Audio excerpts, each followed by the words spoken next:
Once there was a king who was dying, but he had no children to inherit his kingdom, and no known relatives. His first minister, who had worked with him all their lives, proposed that he take the crown when the king died. But the king didn't want his first minister to be king. So he sought out the high priest to divine if he had any distant relative, if he had any relation at all in the world. And the high priest found that the king did, in fact, have a lost brother, separated from him at birth. So the king sent out all his knights in search of this brother. But the first minister said to the king, "How will you know that this man is your brother?" To which the king replied, "Why, I will know him by our similarities. We will have the same lines drawn across our foreheads, the same lines drawn under our eyes, the same lines drawn in our beards." But the king's knights returned without the king's brother.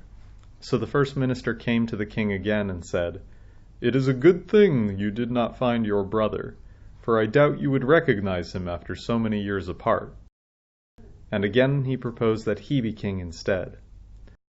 But the king said, "I would know my brother in an instant.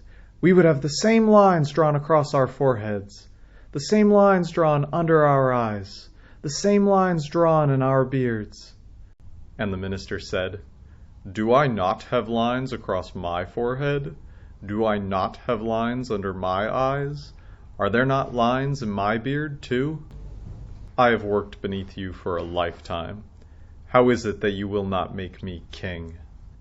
To which the king shouted, "You could work under me for 2 lifetimes, and it would not make you my brother. Only he is fit to be king after me."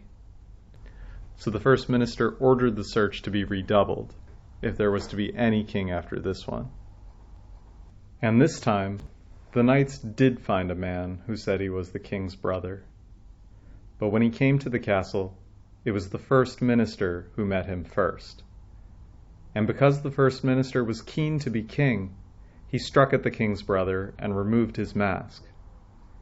And because the king's brother had journeyed a very long way, and desperately wanted to meet his lost brother, he struck back at the first minister and removed his mask.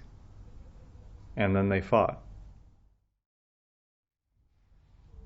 But the first minister had the king's knights to assist him, and together they quickly killed the king's brother.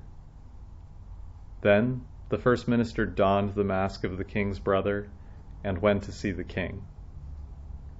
And when he entered the throne room, the king said to him, "I know you, for you have the same lines as I do drawn across your forehead, and the same lines drawn under your eyes, and the same lines in your beard.